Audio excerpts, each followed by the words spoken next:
20-year-old man who claimed to have dumped bodies of two boys aged 12 and 13 in a thicket near the Kenya School of Government in Kabete. And we've had so many cases like this in just the past few months. And joining me to have this conversation is Dr. Susan Gitau, who is a counseling psychologist. She is joining us via Zoom. We also have Davis Okombo, who is a child rights activist, joining us from Kisumu. Thank you very much for joining us here on News Center, and good morning to you. I'll just start with you, Davis. This is a very worrying trend. Who is failing who? Thank you very much indeed, and it is a great pleasure to participate in your program.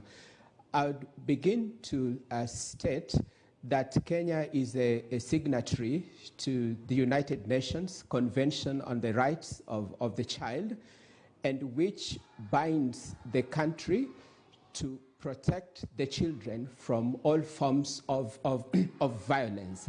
Therefore, I would wish to state very categorically that it is the responsibility of the government, being the duty bearer, to protect the rights holders, who in this case are the children.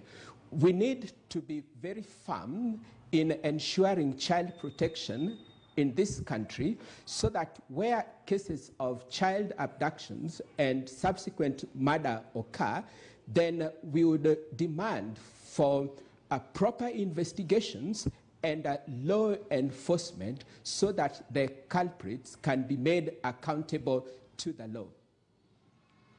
I'll just get back on, I'll come back to you on that, but just to get Susan's thoughts on this, do you share the same sentiments that the government is to blame for all that is happening when it comes to children being murdered and abducted?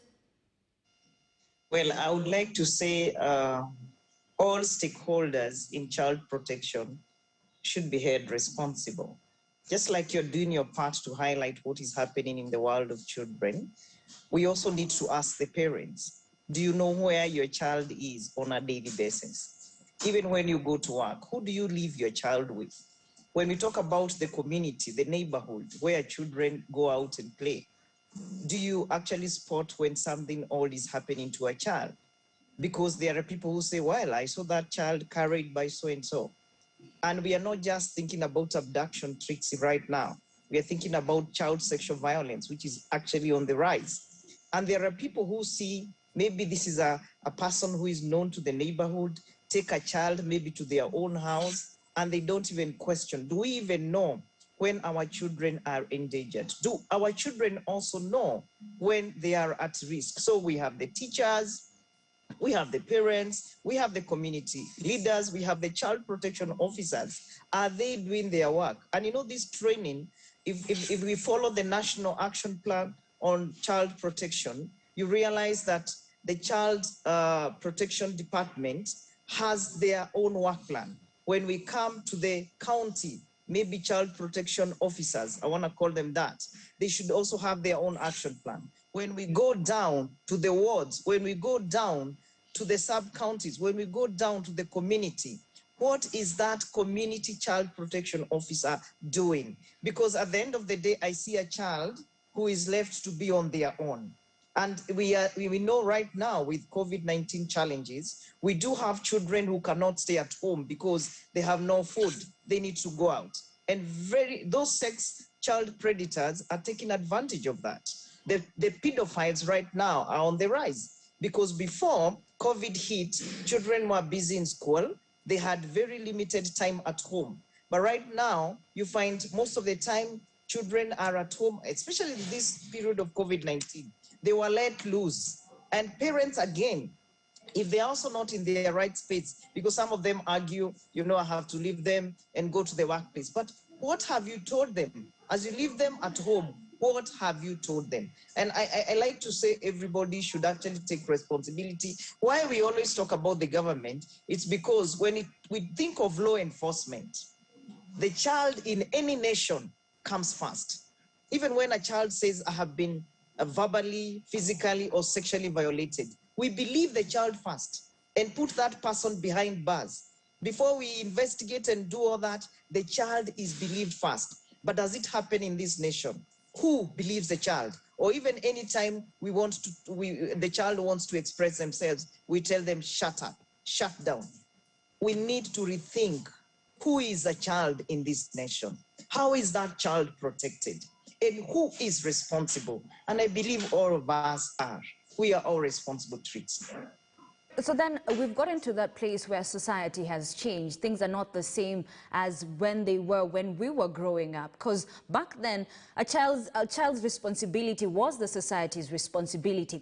Davis, bringing it back to you, of course, society has changed. This trend has now picked up. How do we curb it from the roots instead of letting it continue?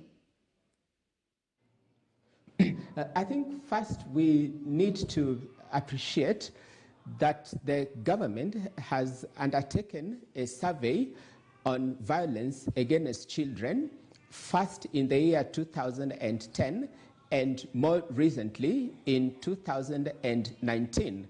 And the reliable statistics demonstrate the extent of violence against children in Kenya, and it states that nearly half of the females and more than half of the males have suffered a form of violence in Kenya. And therefore, I agree with you that indeed the incidences of child violence in Kenya have significantly increased. Now, this survey that the government carried out seems to suggest that there are quite a number of perpetrators of violence who include the parents, the institutional, such as schools and so on, the law enforcement like the National Police Service and so on. And therefore, in my view, to address violence in the society, one, there is need for effective law enforcement, because we are not short of laws that protect children in this country. I call upon the Director of Public Prosecutions to ensure that proper investigations are done and prosecution is done so that those responsible can be held responsible for their crimes. Secondly, there is need for people of Kenya to respect the rights of the children. Kenya is a signatory to the United Nations Sustainable Development Goals, and Target 16.2 of the SDGs calls for an end to abuse, exploitation, and violence and torture against all children, and Kenya is bound to ensure that we reach this Target 16.2 of the SDGs. Thirdly, it is important for the people of Kenya to change their attitudes towards children. We need to respect the children of Kenya. This is provided for in the various conventions that Kenya is a signatory to.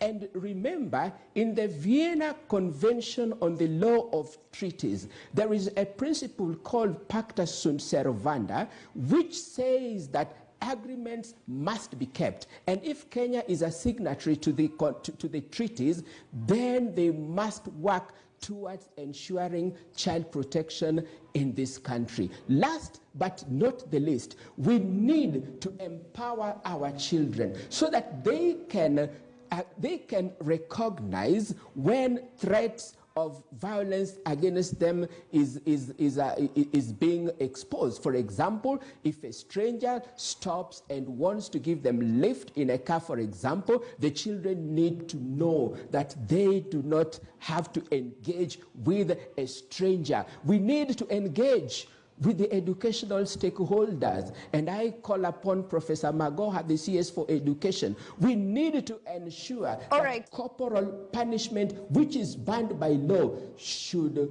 be stopped in this country. Thank you. All right, Davis, I'll be coming back to you. Of course, I want us to take a short break. When we come back, we'll be continuing that conversation with Dr. Susan Gitau, who is a counseling psychologist, also Davis Okombo, child rights activist. So we are short, or we're not short of laws that protect children children, but still they're not working. What do we need to do? And also, what happens, what goes on in the mind of a perpetrator? They'll be telling us more on that. But also, just to mention